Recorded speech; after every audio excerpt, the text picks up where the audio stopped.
नहमदुहु व नसल्ली अला रसूलिहिल करीम अम्मा बाद।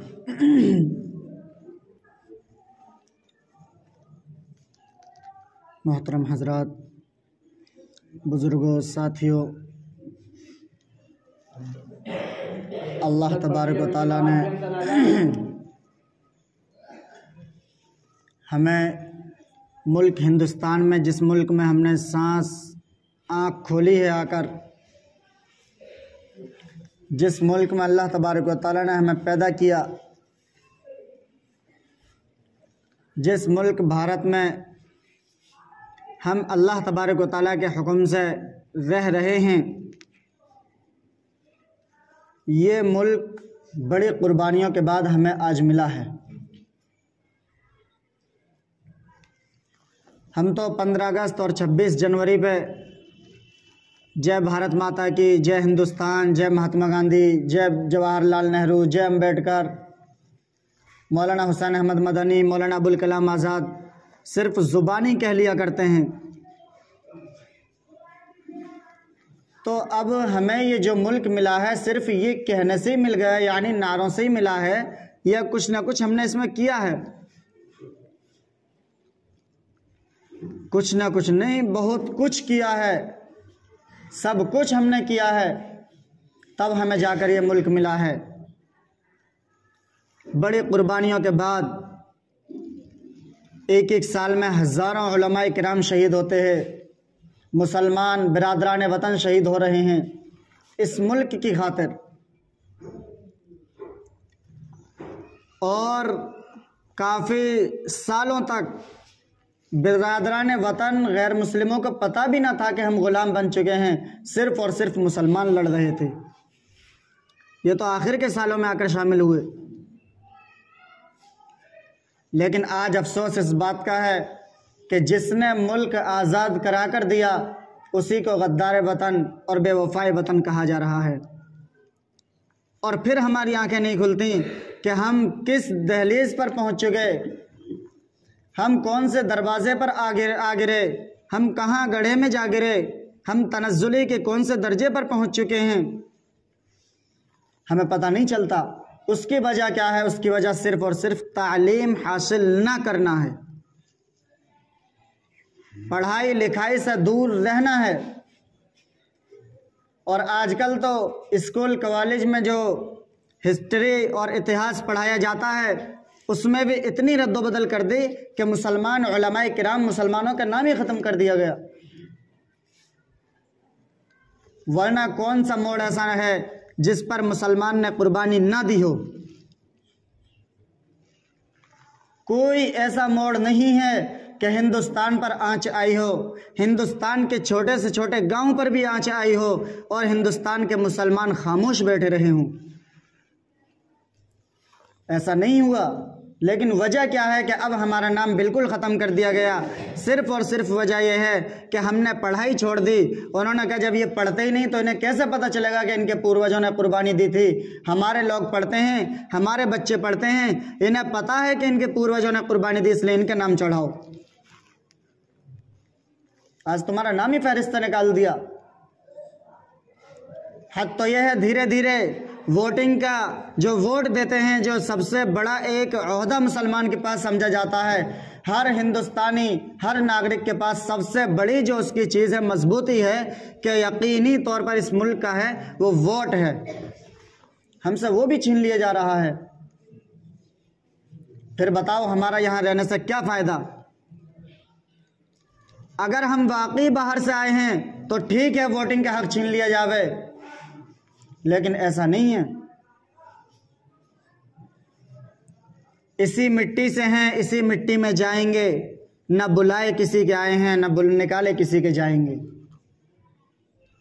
मुसलमान तो अपनी मिट्टी से इतनी मोहब्बत करता है, इतनी मोहब्बत करता है कि हम मोहब्बतों के साथ तकल्लुम करते हैं। तकल्लुम कहते हैं बात को, कि हम मोहब्बतों के साथ तकल्लुम करते हैं और नफ़रतों के साथ तबस्सुम करते हैं। हम मोहब्बतों के साथ तकल्लुम करते हैं और नफ़रतों के साथ तबस्सुम करते हैं। ये अहले वतन हमसे वतन की मोहब्बत का सबूत मांगते हैं, हम तो वतन की खाक से तयम्मुम करते हैं। अगर पानी ना मिले तो उलमा इकराम कहते हैं मिट्टी से तयम्मुम कर लो। हम तो इस मुल्क की मिट्टी को इतना पाक समझते हैं कि इससे गुस्ल और वजू भी जायज़ समझते हैं। पानी ना मिलने पर या बीमार हैं, परेशान हैं, पानी इस्तेमाल नहीं कर सकते, डॉक्टर कह रहे हैं पानी इस्तेमाल करोगे आप बीमार हो जाओगे, तो उलमा इकराम कहते हैं पाक मिट्टी पर हाथ मारो, अपने चेहरे पर फेर लो, फिर मिट्टी पर हाथ मारो, अपने दोनों हाथों पर फेर लो, आपका वुज़ू भी हो जाएगा और गुस्ल की ज़रूरत है गुस्ल भी हो जाएगा। आप नमाज भी पढ़ें, रोज़े भी रखें, कुरान करीम भी पढ़ें, सारे काम करें। हम तो इस मुल्क से इतना प्यार करते हैं। हिंदुस्तान का आखिरी बादशाह बहादुर शाह जफर रहमतुल्लाहि अलैह, जब इनको अंग्रेज ने गिरफ्तार किया और मुरादाबाद कानपुर की जेल से निकालकर रंगून की जेल में भेजा, और वहां जब इनका इंतकाल का वक्त आया तो उस वक्त इन्होंने, इससे पहले का वाकया है कि नाश्ते के लिए दस्तरखान लगाया, दस्तरखान पर दो बेटे, दोनों बेटों की गर्दनें काटकर उनका सर दस्तरखान पर रखा। बादशाह हिंदुस्तान का है और सोच रहा है कि मेरे सामने नाश्ता आ रहा होगा, दस्तरखान खुलेगा, नाश्ता बिछेगा, नाश्ता किया जाएगा, लेकिन ये नहीं पता था कि नाश्ता नहीं, ये तो नींद उड़ा देगा। दस्तरखान खुला, देखा दो बेटे थे, दोनों बेटों का सर बादशाह के सामने रखा हुआ है। बादशाह की आंख से आंसू जारी नहीं हुए, रोया नहीं, कहने लगा कि हाँ हाँ, मुगल जिंदगी में भी सुरखुरो रहते हैं और मरने के बाद भी सुरखुरो रहते हैं। मतलब ये था कि ये जिंदा हो तब भी मुसलमान सर उठाकर जीता है और अगर मर जाए फिर भी मुसलमान का सर सलामत है। ये इसको ईमान की ताकत है हमारे अंदर, वरना हमारे भी दो हाथ पैर हैं, उनके भी दो हाथ पैर होते हैं। ऐसा नहीं है उन्हें कोई ताकत अल्लाह ने और ज़्यादा दी है। मुसलमान के पास जो ताकत है वो उसके ईमान की है, और आज हम उसी ताकत को ख़त्म कर रहे हैं। जब तक हमारे पास ईमान मजबूत रहेगा हम दुनिया में हुक्मरानी करते रहेंगे। मुसलमान गुलाम बनने के लिए आया ही नहीं है। अल्लाह तबारक व तआला ने कुरान करीम में पारे 10 के अंदर साफ साफ फरमाया कि लोगों, अगर तुम मेरे दीन के आमाल पर सर बुलंद रहे, दीन पर चलते रहे, दीन और ईमान पर चलते रहे, मेरे हबीब सल्लल्लाहु अलैहि वसल्लम के तरीक़े पर अमल करते रहे, तो दुनिया के रहनुमा, रहबर, पेशवा, इमाम, हाकिम, बादशाह, वज़ीर, सारे ओहदों पर तुम फाइज होगे। कोई तुम्हारे ऊपर हो ही नहीं सकता, सिर्फ और सिर्फ तुम मेरे दीन पर अमल करते रहना। और अल्लाह ने हमें पैदा इसलिए किया, वमा खलक़तुल जिन्न वल इंस इल्ला लियअबुदून, कि इंसान और जिन्नात को मैंने जो पैदा किया है इल्ला, सिर्फ और सिर्फ अपनी इबादत के लिए। आज हमने अपना ईमान कमज़ोर किया, हमें ये हालात देखने पड़ रहे हैं। हमें हालात सुधारने की ज़रूरत नहीं, अपना ईमान मजबूत कर लें, हालात खुद ब खुद सुधर जाएंगे आगे। मेरे भाइयों, ये बादशाह के जब सामने जब सर आए तो बादशाह ने ये कहा कि मुसलमान सुरखुरो रहता है ज़िंदगी में भी, मरने के बाद भी। जब इंतकाल का वक्त आया तो बादशाह ने एक पूरा मिसरा है, पूरी नज़म है, उसका एक ख़ास मिसरा मैं कहता हूँ। बादशाह ने कहा, बड़ा बदनसीब है ए ज़फ़र, 2 गज़ ज़मीं भी ना मिल सकी कुएं यार में। कुएं यार कहते हैं महबूब की गली में। हम मुसलमानों ने अपने भारत, अपने मुल्क, अपनी बस्ती, अपने गांव, अपने शहर को महबूब की गली समझा है। महबूब की गली कब कहा जाता है? जब उस देश से, उस मिट्टी से प्यार हो। अगर प्यार ना हो तो महबूब की गली शुमार नहीं होता। आखिरी वक्त उन्होंने कहा कि बड़ा बदनसीब है ए ज़फ़र, 2 गज़ ज़मीं भी न मिल सकी कुएं यार में, कि तेरी कब्र भी जो बन रही है तो रंगून में हिंदुस्तान से बाहर बन रही है, तुझे हिंदुस्तान की मिट्टी पर कब्र भी न मिल सकी। हमने देश से इस तरह मोहब्बत की है। शेखुल हिंद मौलाना महमूदुल हसन देवबंदी, लोग कहते हैं मदारिस ने दुनिया को क्या दिया, मदारिस ने हमको क्या दिया। मुसलमान भी ये ताना देते हैं और गैर मुसलमान भी ये तालीम देते हैं कि मदारिस ने हमको क्या दिया, मदारिस ने तुमको ये दिया। अगर मदारिस ना होते तो ये देश कभी भी आज़ाद ना होता, कभी आज़ाद ना होता, और शायद मैं और आप भी इस ज़मीन पर आज पैदा ना होते अगर मुसलमान मदारिस ना होते मुसलमानों के।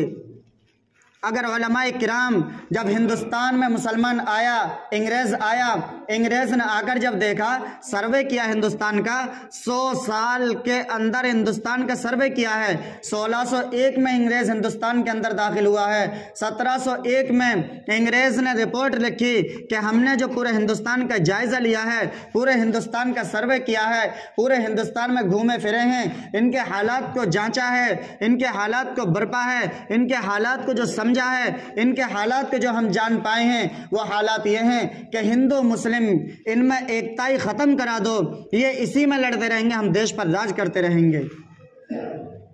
यानी इनके दिलों के अंदर नफरत पैदा कर दो। अब उसने 1701 से ये बीज बोना शुरू कर दिया। उसके बाद आगे चले, देखा कि हिंदू तो अब जिस काम को वो चाहते थे उस काम पर आ गया, यानी अंग्रेज के खिलाफ नहीं लड़ रहा है, लेकिन अभी मुसलमान लड़ रहा है, इसको कैसे ख़त्म किया जाए। फिर इसका दोबारा सर्वे किया गया। ये सर्वे है 1857 की जो जंग हुई, उसको भी बाज़ लोग कहते हैं गदर। गदर कहते हैं एक लड़ाई नहीं, एक फसाद के तौर पर, यानी गद्दारी की है हिंदुस्तानियों ने। गदर उस लफ्ज़ को कहा जाता है और हम फ़ख्र से कहते हैं 1857 का गदर, जबकि हमने गदर नहीं किया, हमने अपना हक लिया है। वो जंग आज़ादी की लड़ाई थी। आज हम गदर कहकर उस बात को भुलाना चाहते हैं। हमारा नौजवान गौर नहीं करता कि हमारे बड़ों ने कुर्बानियाँ दी हमारी खातिर। बताओ उन्होंने कुर्बानी दी, उनको क्या मिला? कोई सिला मिला? क्या उनको महल मिल गए? उन्हें कुछ ना मिला। हमारी खातिर उन्होंने कुर्बानी दी थी और आज हम उनके कुर्बानी को कह रहे हैं वो गदर था। गदर नहीं था, हिंदुस्तान को आज़ाद कराने की लड़ाई थी। 1857 के बाद सर्वे किया गया 2 साल के अंदर। 1859, 1860 में, 61 में इसकी रिपोर्ट आती है। वो रिपोर्ट ये है कि अब जो मुसलमान दूर होंगे वो इस तरह होंगे कि इनको उलमाए किराम से दूर कर दो। मुसलमानों को उलमा से दूर करो। क्या उलमा से दूर कैसे होंगे? कि 3 काम करो। नंबर 1, कुरान करीम को ख़त्म कर दो। नंबर 2, उलमाए किराम जहाँ मिलें, जैसे मिलें, टोपी दाढ़ी वाला कोई हो, पूछने की ज़रूरत नहीं, आलिम है, हाफिज़ है, मौलवी है, कौन है कौन नहीं, टोपी दाढ़ी वाला हो उसे कत्ल कर दो जहाँ मिले। नंबर 3, इनके मदारिस को ख़त्म कर दो। तो 1861 से लेकर 1864 तक इन 3 सालों में 14,000 उलमाए किराम शहीद हुए, 51,000 मुसलमान किराम शहीद हुए और 1,000 मदरसे। सिर्फ दिल्ली शहर के अंदर की रिपोर्ट, सिर्फ दिल्ली शहर के अंदर 1,000 मदरसे, और मदरसे भी वो जिनमें मौलवियत तक की पढ़ाई पढ़ाई जाती थी, यानी पूरी दीन की पढ़ाई जहाँ पढ़ाई जाती थी। 1,000 ऐसे मदरसे गिरा दिए गए थे। और मस्जिद अकबरी, जामा मस्जिद के पास में एक मस्जिद थी जहां से बड़े बड़े अल्लाह वाले पैदा हुआ करते थे, उस मस्जिद को अंग्रेजों ने धर्म भरम कर दिया था कि ना रहे बांस ना बजे बांसुरी, यानी दीन को ख़त्म करने की साजिश पूरी की थी। और इन 3 सालों में अंग्रेजों ने 3 लाख कुरान करीम जलाए थे। बताओ अगर कुरान करीम ख़त्म हो सकता था तो उस वक्त ख़त्म ना हो गया होता? लेकिन इसका वादा अल्लाह ने लिया है, जब तक मुसलमान रहेगा तब तक, जब तक कुरान रहेगा उस वक्त तक मुसलमान रहेगा। और यहाँ रुककर मैं एक छोटी सी बात बतला दूं। बादशाह शाहजहां ने जब ताजमहल बनाया तो ताजमहल बनाते हुए जब राय इस चीज़ की थी कि हम ताजमहल बना रहे हैं, उसका असल नाम है मुमताज़ महल। ताजमहल अब हो गया, मुमताज़ महल असल नाम है। तो जब वो बनाया जा रहा था तो बादशाह ने अपने वजीरों को बिठाया, अपने असम्बली सजाई और उसमें मीटिंग की, मशवरा किया कि मुझे ये तो बताओ, मैं ताजमहल तो बना रहा हूँ, ये 10 साल 20 साल 100 साल 200 साल 1000 साल के बाद धर्म भरम हो जाएगा, ये रहेगा कैसे? हमारी याद कैसे बाकी रहेगी? फिर तो हमारे बनाने के कोई फ़ायदा नहीं। हमारा हिंदुस्तानी सरकारी जो पैसा है वो तो खर्च हो जाएगा और बेकार जाएगा। जब ये मंजिल तोड़ दी जाएगी फिर किस फ़ायदे की है? हम क्यों बनाए? बनाकर तो बेकार रहेगा। बताओ कोई राय, अगर ताजमहल बनना है तो किस सूरत पर बने जो हमेशा हमेशा रहे? तो सब वजीर खामोश हैं। एक अल्लाह का कोई वली भी बैठा हुआ था उनमें, वो बोला बादशाह सलामत आप ताजमहल बनाएं, लेकिन एक काम करें कि ताजमहल पे जगह जगह कुरान करीम की सूरत लिखवा दें। जो गए हों आप में से उन्हें पता होगा कि कहीं सूरह इन्फितार लिखी हुई है, कहीं सूरह आला लिखी हुई है, कई सूरतें हैं, मुझे ज़ुबानी याद नहीं, लेकिन ताजमहल पर कुरान करीम लिखा हुआ है। और उन उलमा ने उस अल्लाह के वली ने कहा कि अल्लाह का वादा है कुरान करीम क़यामत तक रहेगा, तो जब कुरान करीम क़यामत तक रहेगा तो ये ताजमहल भी क़यामत तक रहेगा, तुम कुरान करीम लिखवाओ। वहां लिखी हुई हैं आयतें, सूरतें लिखी हुई हैं कुरान करीम की। तो मेरे भाइयों खैर आगे चलता हूं। तो हिंदुस्तान जो आज़ाद हुआ वो यूं ही नहीं हो गया, बड़े कुर्बानियों के बाद कितनी कुर्बानियां दी गई। 1864 अब उलमाए किराम ने देखा 1857 में कि ये जो उलमा हैं ये जो मस्जिदों से फारिग हो गए थे, अब ये तो 1857 में करीब करीब सब ख़त्म हो गए। अब आगे हम नस्ल को कैसे पैदा करें, हम मुजाहिदीन कैसे तैयार किए हैं। तो ये दिल्ली शहर के अंदर भी दारुल उलूम देवबंद बन सकता था, लेकिन ना बनाया इसलिए कि अंग्रेज़ की नज़र पड़ जाएगी। एक छोटे से गाँव में गए जिसका नाम उस वक्त देवबंद था और आज भी देवबंद है, उससे पहले उसका नाम महमूद आबाद था, कि उसके अंदर उस मदरसे की बुनियाद रखी, दारुल उलूम की बुनियाद 1867 में। 1867 में इसकी बुनियाद रखी मौलाना पीर जुल्फ़क़ार, मौलाना जुल्फ़क़ार जो मौलाना शेखुल हिंद मौलाना महमूद हसन देवबंदी के बाप हैं।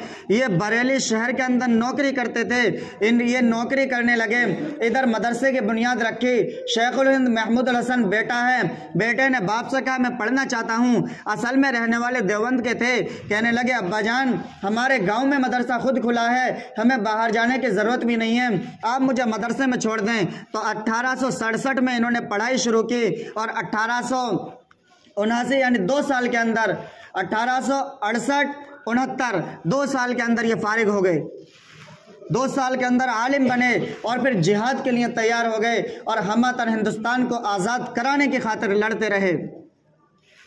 इसके बाद इनके शागिर्द हुए मौलाना हुसैन अहमद मदानी, मौलाना अशरफ अली थानवी, मौलाना शेखुल हदीस शेख ज़करिया साहब फ़ज़ाइल आमाल वाले और मौलाना इलियास कांधलवी जो तबलीगी जमात का जिन्होंने काम शुरू कराया, अल्लामा अनवर शाह कश्मीरी, बड़े बड़े मुफ्ती आज़म किफ़ायतुल्लाह दहलवी, तालीमुल इस्लाम वाले बड़े बड़े उलमाए किराम, मौलाना उबैदुल्लाह सिंधी जो पाकिस्तान के अंदर सिंध है वहाँ के रहने वाले थे, इनके शागिर्द बड़े बड़े उलमाए किराम फारिग हुए और ये लड़ाई चल रही है। तो ये लड़ाई एक तहरीक की शक्ल में यानी खामोशी की शक्ल में, मैदान जिहाद में जाकर नहीं, खामोशी की शक्ल में तैयारी कर रहे हैं। अपने शागिर्द उबैदुल्लाह सिंधी रहमतुल्लाह अलैह को अफ़गानिस्तान भेजा और कहने लगे जाओ तुम अफ़गानिस्तान जाके अफ़गानियों से कहो कि हिंदुस्तान में जो अंग्रेज़ आया है उस पर तुम हमला करो। और ख़ुद मक्के शरीफ में गए, सऊदी अरब में गए। मक्के में उस वक्त तुर्कों की हुकूमत थी,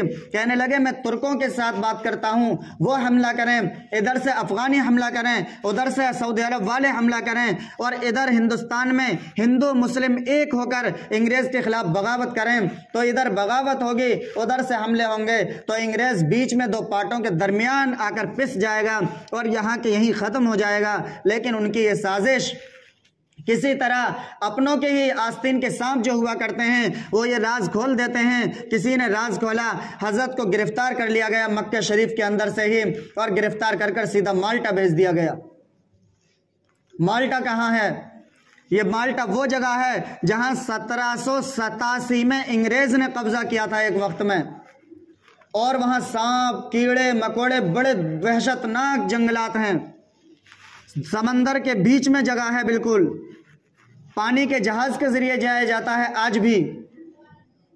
लेकिन अब हेलीकॉप्टर वगैरह का ज़माना है तो एयरपोर्ट वगैरह अब सारी चीज़ें हैं, लेकिन उस वक्त सिर्फ और सिर्फ पानी का जहाज़ था।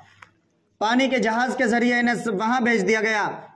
1787 में अंग्रेज़ ने हमला किया और उस जगह पर अपनी काबू पाई उस जगह पर, लेकिन सांप कीड़े मकोड़ों के डर से अंग्रेज़ छोड़कर भाग गया।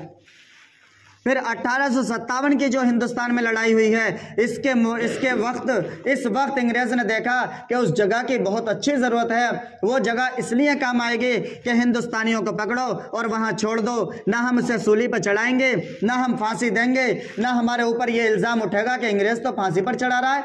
और जब ये इल्ज़ाम उठा तो हो सकता है जो छोटे मोटे हिंदुस्तानी हैं वो भी हमारे खिलाफ लड़ने लगें।